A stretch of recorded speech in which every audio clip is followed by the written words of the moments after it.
उत्तराखंड के सीएम पुष्कर सिंह धामी का बयान आया। पूर्व सीएम से मुलाकात पर प्रतिक्रिया दी है। कहा कि समय समय पर सभी के सुझाव हम लेते हैं। पूर्व सीएम को चावल भी भेंट किए हैं। केंद्रीय बजट पर भी सीएम ने प्रतिक्रिया दी है। कहा कि राज्य को केंद्र की योजना का लाभ मिलता है। बजट में हमें उम्मीद से बढ़कर मिलता है।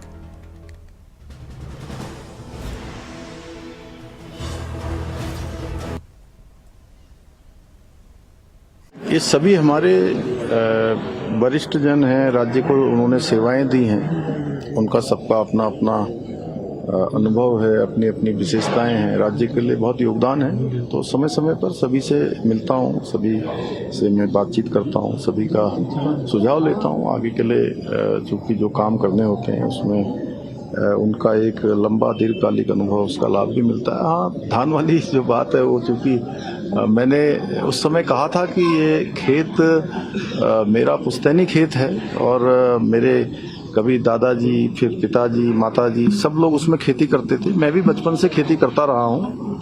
तो उस समय धान लगाए थे तो थोड़ा ऐसी बात हुई थी। उन्होंने भी लिखा था, मैंने भी अपने उसमें कहा था कि जब ये धान पक जाएंगे, धान हो जाएंगे तो उसका भात जरूर मैं आपको खिलाऊंगा। तो वो धान हो गए तो चावल काफ़ी अच्छा हुआ है। तो उनको जो है उसी का मैंने वो भेंट किया था। सर, एक आखिरी सवाल, बजट आ रहा है कल। उत्तराखंड को बड़ी उम्मीदें रहती हैं। पिछले बार ऋषिकेश कर्णप्रयाग रेलवे लाइन थी। इस बार क्या रेलवे कोई बड़ा प्रोजेक्ट या फिर और इंफ्रास्ट्रक्चर अन्य क्षेत्रों में क्या उम्मीदें हैं? देखिए, कल मैंने आप लोगों के साथ बात करी थी और जो हमारा आदरणीय प्रधानमंत्री जी ने 2014 में प्रगति पोर्टल देश के अंदर डिजिटल इंडिया अभियान के तहत शुरू किया था, जिसमें पूरे देश के सभी प्रोजेक्ट उनकी समीक्षा होती है। हमारे राज्य की भी 42 परियोजनाएं इस प्रगति पोर्टल के माध्यम से उनकी समीक्षा हो रही है, जो लगभग 3.5 लाख करोड़ रुपए जिनकी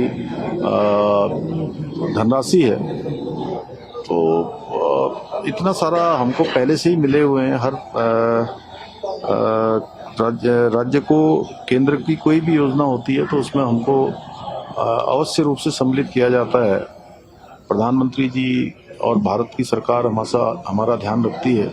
अभी शासकीय के जो पैसा मिला है, स्पेशल विशेष जो सहायतित योजनाएं हैं, उनमें हमको बहुत बड़ी राशि मिली है और लगातार भारत सरकार ने हमको दिया है। तो इस बार के बजट से भी हमको हमेशा से उम्मीद है, उम्मीद से बढ़कर हमको मिलता है। तो इस बार भी हमको उम्मीद से बढ़कर मिलेगा। फ्लोटिंग पॉपुलेशन पर आपने हमेशा बात रखी है। जो करोड़ों पर्यटक हमारे यहाँ आते हैं और वो भी हम पर एक तरह से एक हमारी उनके लिए भी व्यवस्थाएं हमें करनी होती है। क्या इस और कोई डिमांड सर?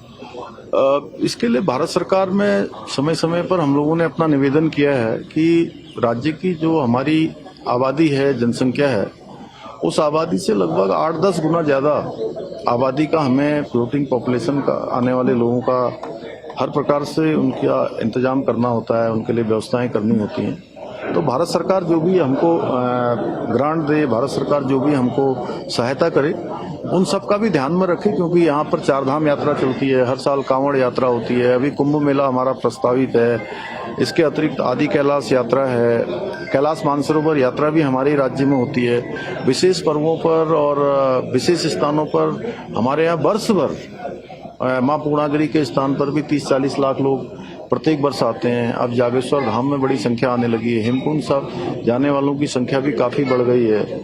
आदि कैलाश जाने वालों की संख्या बढ़ गई है। 4 धाम यात्री पहले की तुलना में कई गुना बढ़ गए हैं और प्रत्येक वर्ष उनकी संख्या बढ़ रही है।